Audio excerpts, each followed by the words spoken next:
پارټۍ ملګرو وکړې ټایم هم وشو او نن چې دا کوم شمولیتي غونډه جوړه شوې ده او په دې کې کوم دا عزتمن پښتانه وروڼه د نیشنل پارټۍ نه مستفي شو د عمران خان په قافله کې شامل شو دې ته مبارکباد وایو شکریه ادا کړو چې نن ټولې دنیا ته پته ده چې پاکستان په څه پوزیشن کې دی په څه صورتحال کې دی پاکستان جوړ شوی د څه لپاره و د پاکستان د جوړېدو مقصد څه و خو د بدقسمتۍ نه نن په پاکستان کې چې کم قوم کم خلک پاتې کېږي هغوی ستومانه دي د هغوی ژوند په عذاب دی خلک په تکلیف کې دی خلک پریشانه دی چې یا الله دا ملک جوړ شوی سلو او دا موږ په څه باندې واوښتېدو زمونږ خو دا سوچو چې پاکستان خو د لا اله الا الله په نوم جوړ شوی دی دلته به اسلامي قانون جوړیږي دلته به د الله حکمونه او د پیغمبر طریقې وي دلته به هر سړی په حیا او په عزت ژوند تیري دلته به د قرآن علم کیږي عالمان به جوړیږي ډاکټران او انجینران به جوړیږي او نوري دنیا ته به دا پاکستان دا خلک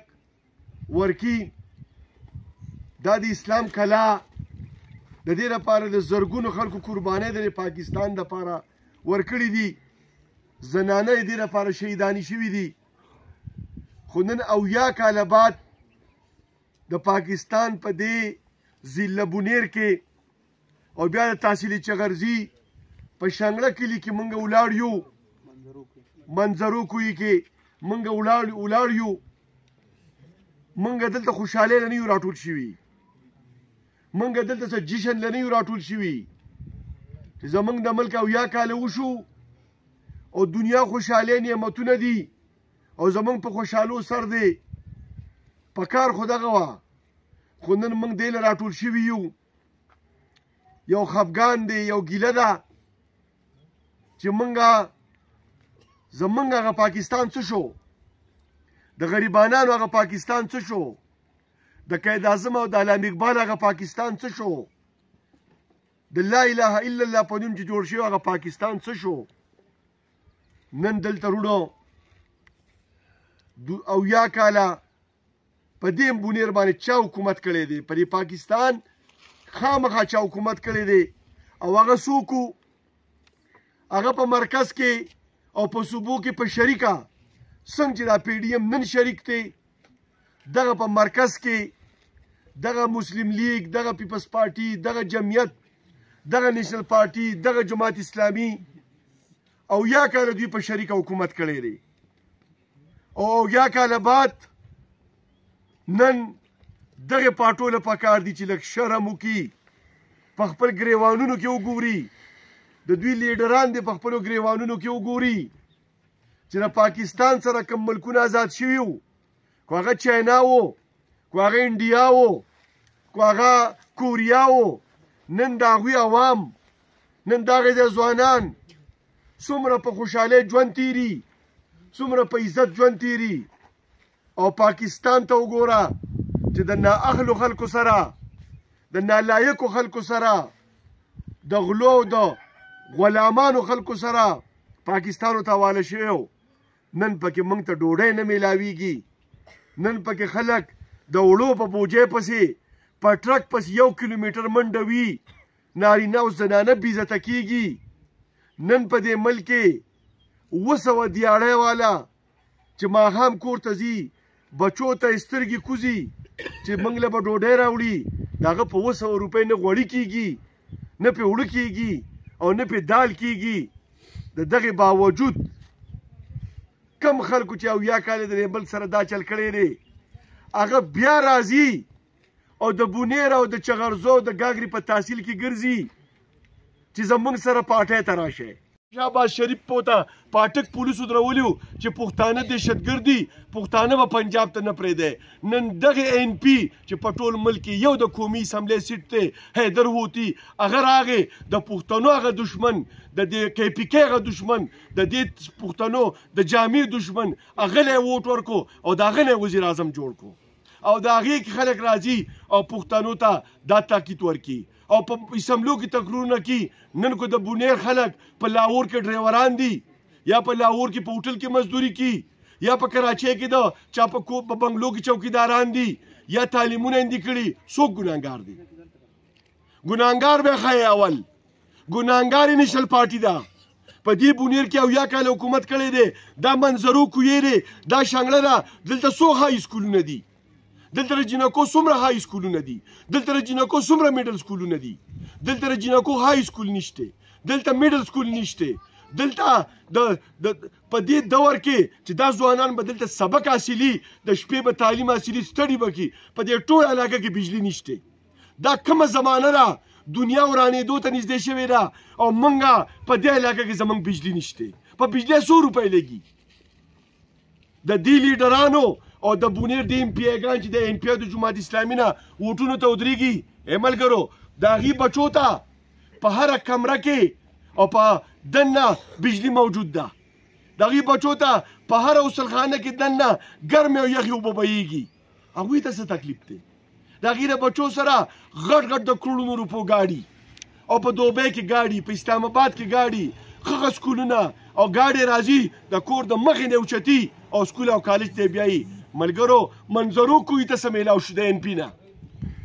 جماعت اسلامي نه منظرو کوی ته څه میلاو شو؟ د مسلم لیگ او د جمعیت نه څه میلاو شو؟ زنده آباد او مردآباد.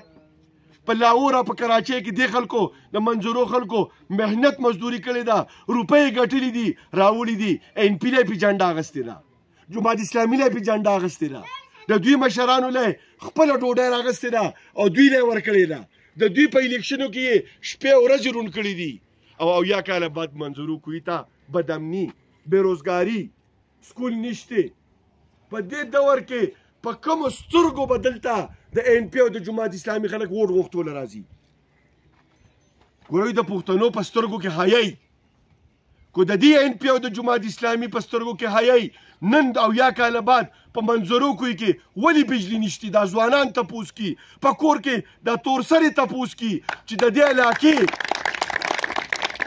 نن هغه تورسرې تپوس کی چې د دې علاقې دا منبران موږ ته مخامخ کې دا څومره نالایقه بېایمانه او د دې خاورې دشمنان دي چې 70 کاله زموږ په نصیب کې یو ټرانسفارمر او 50 ستنې نشته. دوی د ترکۍ نوم علي، د ترکۍ نوم به پی ټي آی علي، د ترکۍ خبره به عمران خان کی، د چغرزو د ترکۍ خبره به په هر جهان کی چې چغرزي په 2 کاله منبرۍ کې چغرزي دله تحصیل کو، په ګلبانډۍ کې یې د 65 کروڑ روپو کیټیګري ډي اسپتال روان کو، په ګمبد کې یې د 50 کروڑ روپو ډیګري کالج روان کو، دلته 1122 سرویس راوس، دلته یې د سواړی نه والا د شهید سره پورې بهترین روډ جوړ کو، په شیر علي او په جبو کې هاي میډل او پرایمري سکولونو بلډینګان روان دي، په شمنال کې یې بیچو جوړه کړه، لړۍ تماکو او پنغالي ته بهترین روډونه روان دي. دلته په کس او په سج ته یې روټري ماشینان ورسول چې زمونږ هلته به خویندې په کوم ځای کې چې موږ کس ته لومبې لاړو هلته یو غونډۍ وه د هغې په ویښ کې 80 منګي په لینډ پراته وو. موږ تپوس وکړو چې دا څه شي؟ هغې دا منګي دا لږې لږې اوبه راځي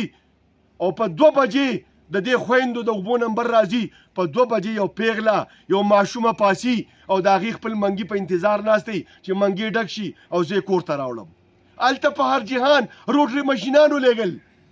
چې زما خور، زما تورسرې، زما سپینګري د اوبو دا مصیبت ختم شي. هغه خلک ستا د تورسرې په عزت نه خفه کېږي، ستا د سپینګري په عزت نه خفه کېږي. نن دلته دوی په خپلو تقریرونو کې وي چې پی ټي آی والا بور وکاږي او ټینکۍ وړي. بور زما کنډو دی، ستا په کور کې خو تا ته ډبل لینونه بهیږي. راشه منظورو کوی له جواب ورکه که نه، راشه شنګړې له جواب ورکه که نه، راشه سکس او سچ لړۍ تماکو او هغې ګلبانډۍ شمنال او بیرول جواب ورکه که نه. تا 70 کاله په کومه جوارۍ کې تیر کړي دي؟ په کومو سترګو به ته دې منظرو کوی ته راځې؟ نن چې دا عمران خان ټولې پارټۍ یو طرف ته دي، یو عمران خان بل طرف ته دی. ولې؟ وجه څه ده؟ عمران خان کم جرم کړی دی؟ کم ګناه یې کړی دی هغه دا ګناه کړلی چې غریب دپاره او د مالدار دپاره صحت کارت ورکړی دی چې 10 لکه روپۍ دي او ځان له په مفتو علاج کوه هغه دلته د رشوت او د کمیشن د ختمېدو خبره کړې ده هغه دلته پټواري د رشوت نه منې کړی دی هغه دلته اکسچینج او ایسډیو د رشوت نه منع کړی دی ځکه نن تاسو ټول راټول شوي یې د هغه کور نړوئ د هغه دروازې نړوئ په هغه شیلینګ کوئ هغه په عدالتونو ګرځوئ د هغه جرم څه دی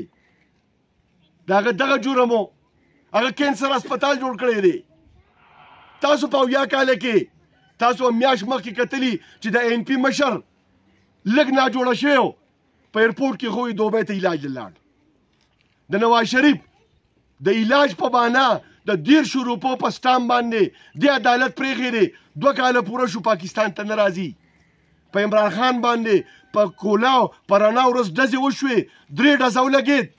هغه نه انګلینډ ته علاج لاړ نه دوبۍ ته علاج لاړ وایي دا زما ملک دی په دې ملک کې به زه ښخېږم په دې کې به زه علاج کوم زه د دې ملک نه یم زه به د خپل قوم سره ولاړ یم ملګرو هغې سړي سره نن قوم ولاړ دی د هغې قوم هغې سړي سره عوام پاکستان ولاړلی د دوبۍ د شارجې د امریکې د جاپان د مسافرو دعاګانې د هغه سره دي نن د دوبۍ د سعودي او د ملیشیا د عمان او د قطر د مسافرو چې عمران خان حکومتو د دې پښتنو دا جامه دا کمیس پرتوک چې د NP او د جماعت اسلامي په وخت کې نه دې جامې ته به دهشتګرد وي دې جامې ته به غل وي دې ته به ګنډکپ وي دا د دې د ناهلۍ د لاسه چې دغه عمران راغې په دوره دنیا کې د پښتون عزت پیدا شو د مسافرو د شین پاسپورت قدر پیدا شو یو بادشاه چې د بل بادشاه سره میلاو شي دانشتلیان او جماعتیان او مسلم لیګان چې به میلاوېده نو دوی چې به دورو لاړو څه به یې غوښته ما له بنګله راکا ما له ویزې راکا زما له دا غټه اوده راکا د سعودي شهزاده چې راغی د چا نه پټه خبره نه ده هغه ته عمران خان مخامخ د ټولې دنیا د کیمرې په مخ کې څه وي هغه نور څه نه وي هغه ورته څه سوال کي څه درخواست ورته کي وایي ستا په سعودي کې زما د پاکستان زما د بونیر زما د سوات زما د KPK د دې ټول ملک پښتانه مزدورۍ له درغلي دي غریبۍ له درغلي دي خپلو میندو خویندو له د رزق دپاره درغلي دي زه عمران خان تا ته درخواست کوم چې زما غریبانان قوم دی دغلته